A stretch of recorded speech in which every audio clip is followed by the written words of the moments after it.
بسم الله الرحمن الرحیم. السلام علیکم و رحمت الله و برکاته. عزیزان، امروز میخواهم درباره نماز صحبت داشته باشیم، درباره فایده های و نماز و جزای به نمازان. عزیزان، در ما حدیث در صحیح مسلم است. پیامبر صلی الله علیه و سلم میگویند اقرب ما یکون العبد من ربه و هو ساجد فاکثر الدعاء. نزدیکترین موضعی که بین بنده و پروردگارش هست، یعنی حالتی که بنده خیلی و خیلی به الله نزدیک می شود، این در حالت سجده است. برای همین زیاد در سجده دعا کنید، یعنی دعاها در سجده اجابت از شما تا این اندازه به پروردگار هرگز نزدیک نبودید.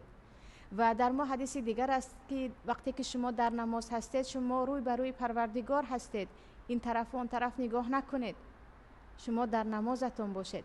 پس نماز وسیله هست، وسیله پیوست با پروردگار، رابطه قوی با رب العالمین، پادشاه عالمیان، اونی که رزق ما، حیات ما، بخت ما، زندگی ما، توفیق ما، اصلاح کلی کارهای ما به دست او هست.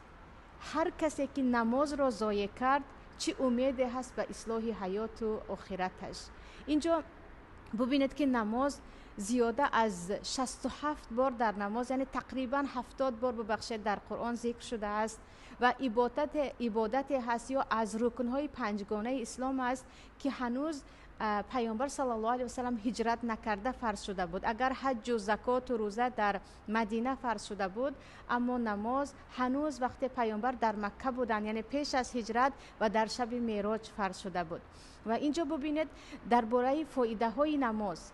اولا چه خیلی گفتیم، شما در اتصال یا در رابطه با پروردگار هستید، شما با پروردگارتان صحبت میکنید. در یگان حالت این گونه به پروردگار نزدیک نیستید چگونه که در نماز هستید. پس ببینید، یک نفری که در یک روز 5 بار با رئیس کشور روبرو می شود، و همیشه آرام است که من همین روز هم پرزیدنت رو دیدم یا من همین روز هم رئیس رو دیدم، کسی به من کاری کرده نمیتواند. آنها خیلی با هم قوی هستند. چی گمان داره درباره نفرانی که 5 بار در یک روز با پروردگارشان صحبت میکنند، 5 بار به پروردگارشان روز نیاز میکنند؟ آیا پروردگار آنها را ضایع میکند، آنها را به حالشان میگذارد؟ هرگز. مگر اینکه انسان نماز خواند و نمازهای دروغین داشته باشد. برای اون که از شرطهای نماز این است که تو در نماز بدانی که چی گفته ایستاده ای، با کی صحبت کرده ایستاده ای، چرا عبادت کرده ایستاده ای. برای همین در ما پروردگار در سوره مؤمنون میگوید قد افلح المؤمنون الذين هم فی صلاتهم خاشعون. در حقیقت نجات یافتگانند مؤمنان. کدام مؤمنان؟ آنهایی که در نماز خود با ترس، با حضور قلب، با فکر کردن و دانستن که به کی نماز خوانده ایستادن نماز میخوانند. الذین هم فی صلاتهم خاشعون. در آیت دیگر الله میگوید و قوموا لله قانتین.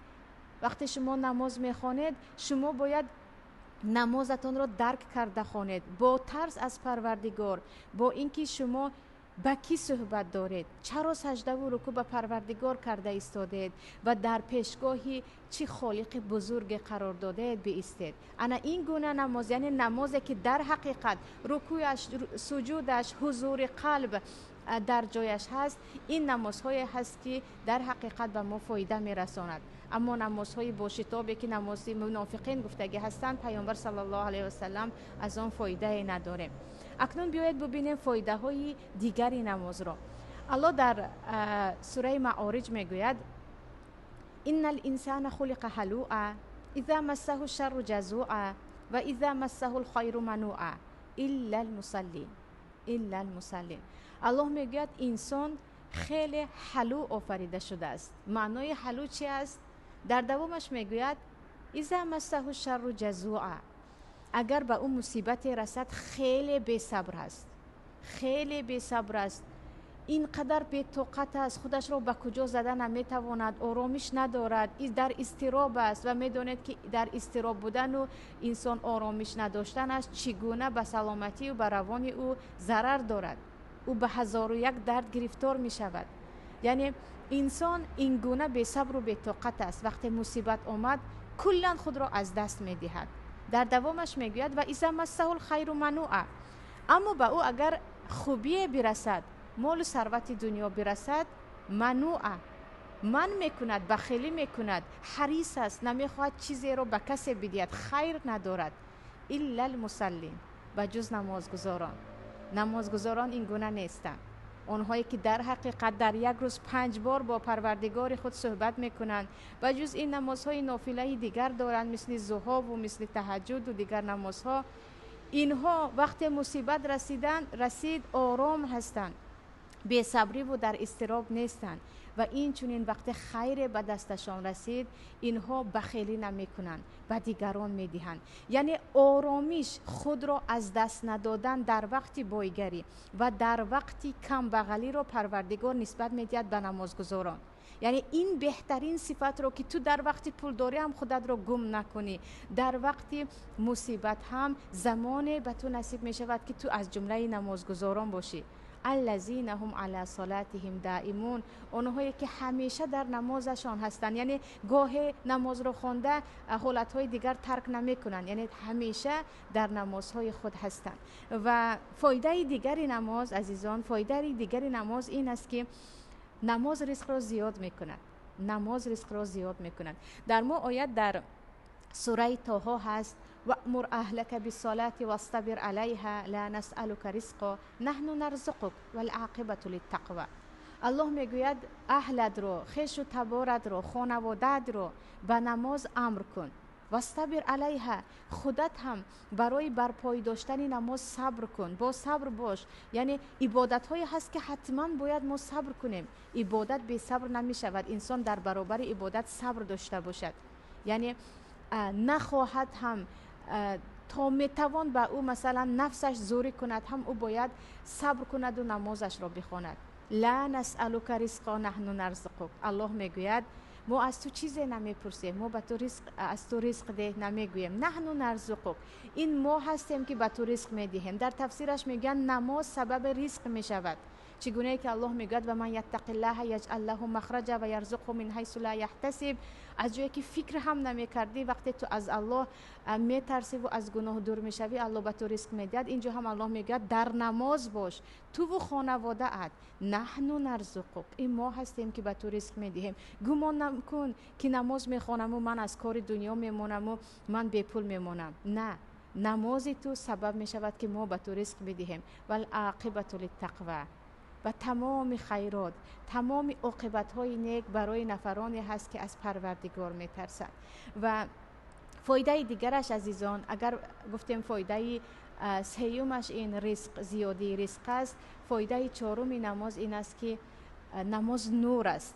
نماز نور هم در چهره نمازگزاران هست، هم در حیاتشان. انسان های نمازگزار، آنهایی که در حقیقت لیکن نمازهای دروغین نه، نمازهای راستین با پروردگار میخوانند، آنها رو نمازشان از گناه باز می‌دارد و این چنین نور در چهره آنها مشاهده می‌شود. در ما حدیث پیامبر است الصلاة نور میگویند، نماز این نور است. و این چنین در تفسیر آیاتی که سیماهم فی وجوههم من اثر السجود، در زیرش ابن کثیر یک چند سخنی اهل علم را می‌آورند که آنهایی که نماز میخوانند و عمل خیر میکنند چهره‌های نورانی دارند.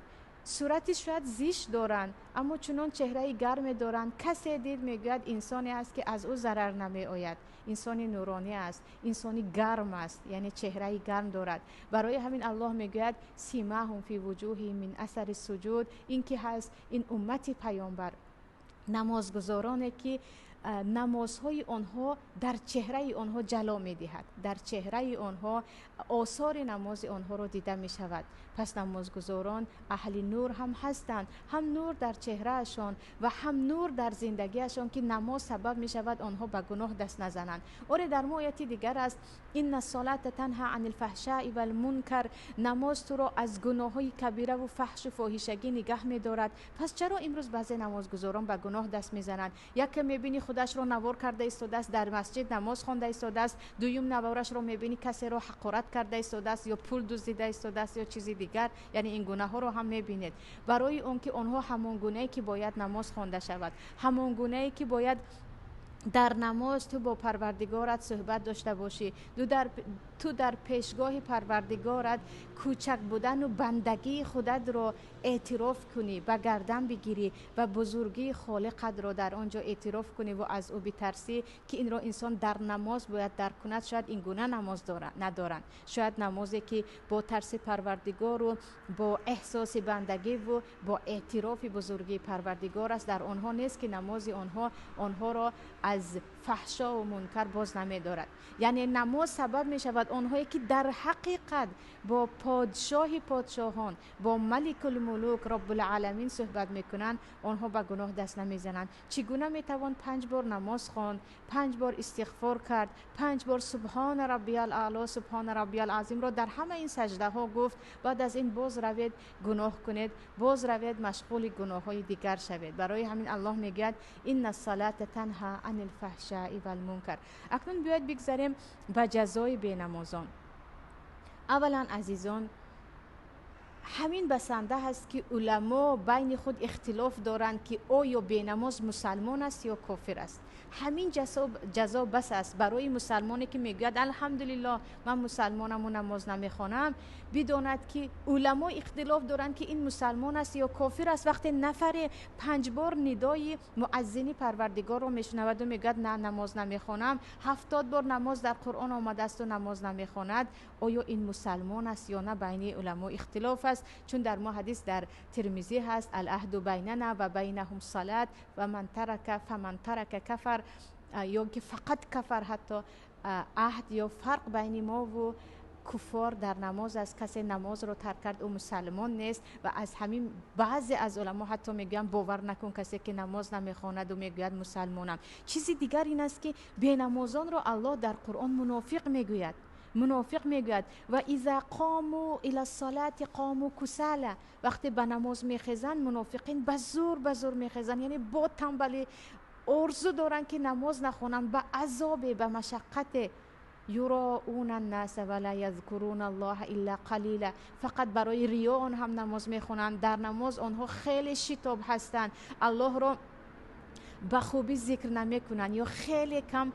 نماز که ذکر الله هست آنها در این نمازشون خیلی شتاب میکنن. یعنی حتی به نمازان و تنبل های نماز را پروردگار یعنی منافقین را با این صفت ذکر میکند که این هم یکی از زشترین ها هست. چیزی دیگر عزیزان، نماز سبب می شود که انسان در دنیا در حیات تنگ و تاریک باشد. آره شاید تو فرزند داری، همسری خوب داری، مال ملک داری، اما قلب آرام نداری. آرامش قلب با یاد پروردگار، با صحبت با پروردگار به دست انسان می آید. برای همین می بینید اکثر دولت هایی که جوان ها در آنجا و یا پیران سالان دست به خودکشی می زنند، چه امریکا باشد چه یابان باشد، نفرانی هستند که هیچ علاقه با خالق ندارند، هیچ علاقه با خدای خود ندارند. انا نماز سبب آرامش است و به نماز کلا آرامش قلبی و روحی ندارد. و من اعرض عن ذکر فان له معیشة ضنکا. الله میگه کسی از ذکر من روی گردانید برایش حیات تنگ و تاریک نصیب می شود.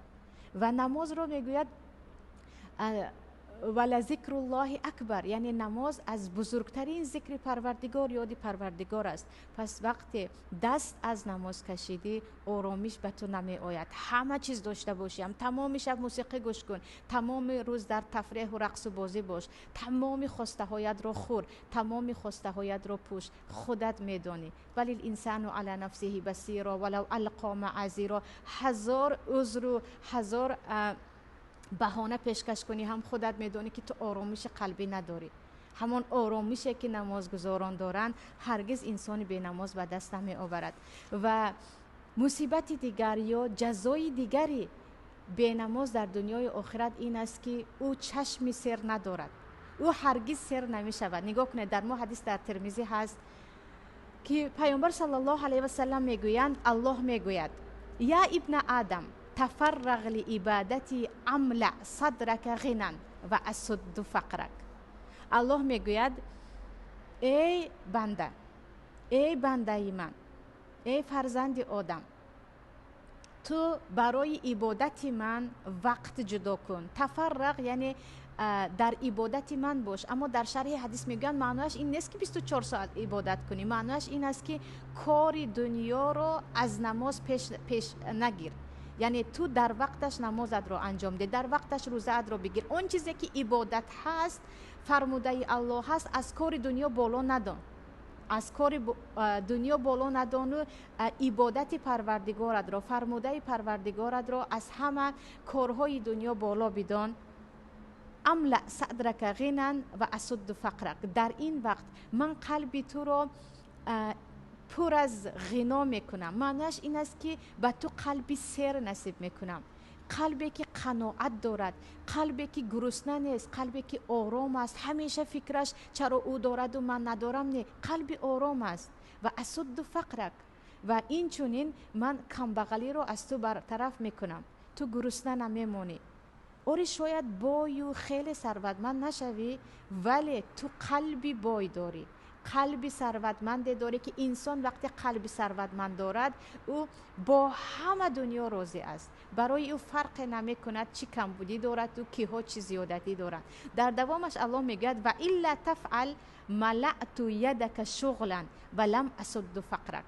اما اگر این کار رو نکردی، اگر نماز رو از کار دنیا پایان دانستی، من کار میکنم من نماز نمیخونم، من کودک میده دارم من نماز نمیخونم، من نو عروس هستم من به مهمانی آواره هستم، من عموما آدمی کار هستم برای نماز وقت ندارم، الله میگوید قلبت را پر از فقر و بیچارگی میکنم. دنیا در دستت باشد هم تو بای نمیشوی، همیشه گرسنه‌ای، همیشه نادار هستی. انسان ها رو دیدید همه چیز دارند باز همیشه گرسنه هستند، در خونهشون همه چیز است، سر دسترخوان نشستن، خودشون رو کنترل کردن نمیتونن که چی خورم چی کار کنم.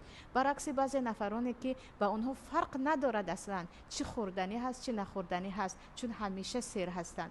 و این چونین این گونه انسان هایی که عبادت الله رو از کار دنیا همیشه پایان میدونند، دنیا برایشان برتری دارد. میبینید در قصر زندگی میکند، چشمش در 1 متر باغ همسایه هست که همون کاش از من باشد، یعنی سیر نمیشود، هرگز سیر نمیشود. این جزای آنها هست به خاطر آنکه اینها چیکار کردن، اینها گفته پروردگار رو، نماز الله رو از کار دنیا پایانتر دانستن. ملأت یدک شغلا، دستی تو رو، یعنی وقتی که تو از عبادت من دست کشیدی میبینی که من تو رو مشغول کار میکنم، تو آرام نمیابی چون قلبی گرسنه داری، همیشه از پای پول هستی، همیشه از پای کار هستی، آرامش نداری.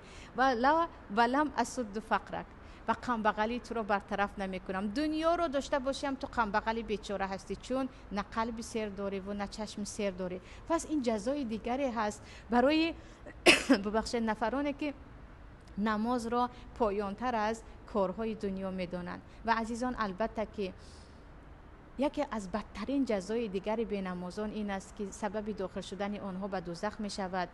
ما سلککم فی سقر قالوا لم نکن من المصلین.